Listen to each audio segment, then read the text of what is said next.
નમસ્કાર દર્શક મિત્રો, બોટાદ દસ્તક ન્યૂઝમાં આપનું હાર્દિક સ્વાગત છે। હું છું પાયલ મકવાણા।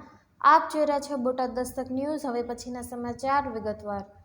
ગઢડાના ધારાસભ્ય શંભુનાથજી ટુંડિયા વિવાદમાં, કાર્યાલય ખોલ્યા બાદ આવતા નથી, કોંગ્રેસનો નિષ્ક્રિયતાનો આરોપ, ભાજપનું શંભુનાથજીને સમર્થન। ગઢડા વિધાનસભા ક્ષેત્રના ધારાસભ્ય શંભુનાથજી ટુંડિયાની કામગીરીને લઈને વિવાદ સર્જાયો છે। તેમના જ પક્ષના આગેવાનો અને સરપંચોએ ભ્રષ્ટાચાર અને વિકાસના કામો ન કરવાનો આક્ષેપ કર્યો છે। 2022માં ચૂંટાયેલા શંભુનાથજી ટુંડિયા 106 ગઢડા વિધાનસભા બેઠકનું પ્રતિનિધિત્વ કરે છે।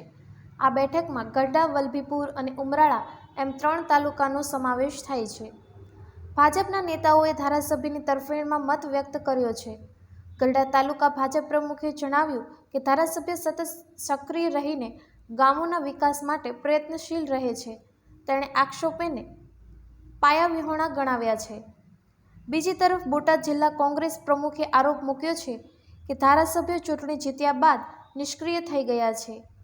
તેમણે કાર્યાલય ખોલવાનું વચન આપ્યું હતું, પરંતુ ઉદ્ઘાટન બાદ ત્યાં આવતા નથી। માત્ર 2-3 માનીતા લોકોને જ મળે છે।